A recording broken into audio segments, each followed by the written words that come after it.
Il arrive un moment dans la vie de certains hommes où tout ce sur quoi ils comptaient commence à disparaître.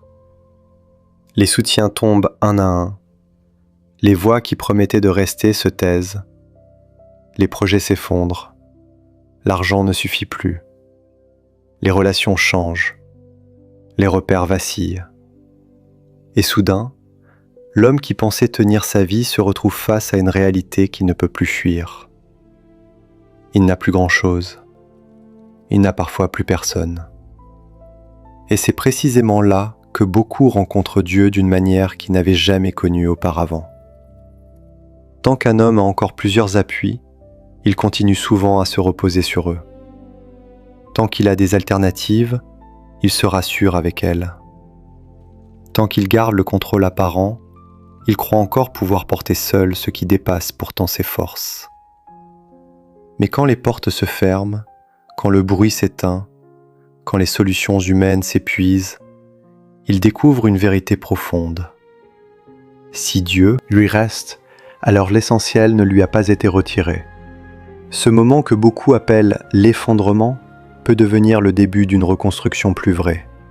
Car lorsque Dieu enlève certains appuis, ce n'est pas toujours pour détruire. C'est souvent pour rebâtir sur une base plus solide.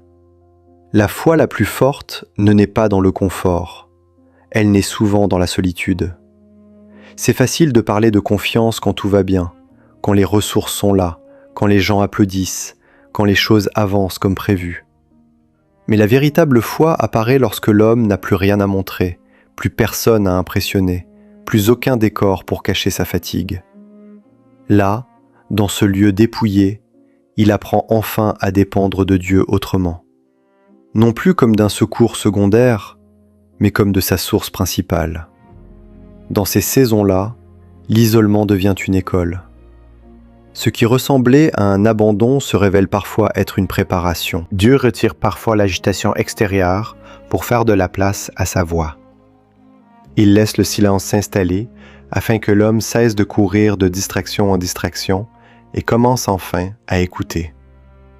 Ce n'est pas un vide inutile, c'est un espace sacré. Dans ce tête-à-tête avec Dieu, des fausses sécurités tombent, les illusions se fissurent, le cœur commence à voir ce qui le dominait réellement. Et plus l'homme apprend à se tenir devant Dieu seul, plus il découvre une intimité qu'aucune foule ne peut offrir. Il y a aussi une puissance particulière qui naît de la dépendance. Tant qu'un homme pense que sa force vient de lui-même, il ne connaît pas vraiment la force de Dieu. Mais lorsqu'il arrive au bout de lui-même, il voit que Dieu peut nourrir là où il n'y a plus de ressources, ouvrir là où il n'y a plus de portes, soutenir là où il n'y a plus d'énergie. Beaucoup de miracles restent invisibles tant que l'on s'accroche encore à ce que l'on croit maîtriser. Mais quand Dieu devient la seule option, on découvre souvent qu'il était depuis le début la meilleure. La solitude, dans ce contexte, se transforme peu à peu. Elle ne reste pas seulement un manque, elle devient un lieu de rencontre. Ce n'est plus simplement l'endroit où l'on ressent l'absence des autres, c'est aussi l'endroit où la présence de Dieu devient plus réelle. Dans le silence, l'adoration devient plus sincère. La prière devient plus profonde. L'âme cesse de jouer un rôle. Elle commence à parler vrai. Et c'est là que Dieu touche les zones les plus profondes, celles que l'agitation quotidienne empêchait d'atteindre. Puis viennent les épreuves, et avec elles la forge intérieure.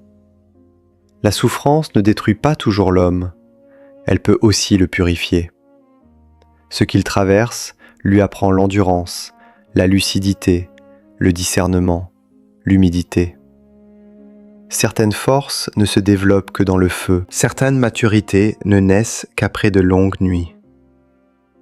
Dieu n'aime pas la douleur pour elle-même, mais il sait s'en servir pour façonner un homme capable de porter davantage sans se briser.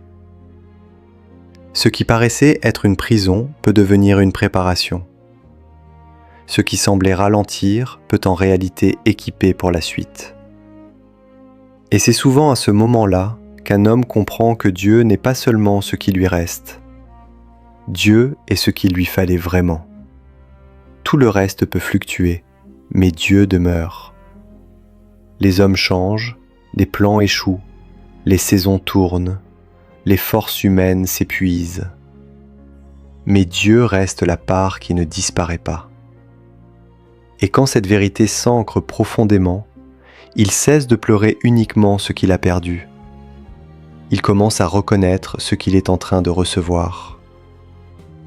Alors si aujourd'hui tout semble plus silencieux, plus vide, plus fragile qu'avant, ne crois pas trop vite que Dieu t'a abandonné. Il est peut-être en train d'enlever ce qui était temporaire pour établir ce qui est durable. Il est peut-être en train de te montrer que ce que tu appelais la fin est en réalité le commencement d'une vie plus alignée, plus forte et plus profonde. Quand un homme n'a plus que Dieu, il découvre souvent qu'il n'est pas au bout de son histoire. Il est au début de sa transformation.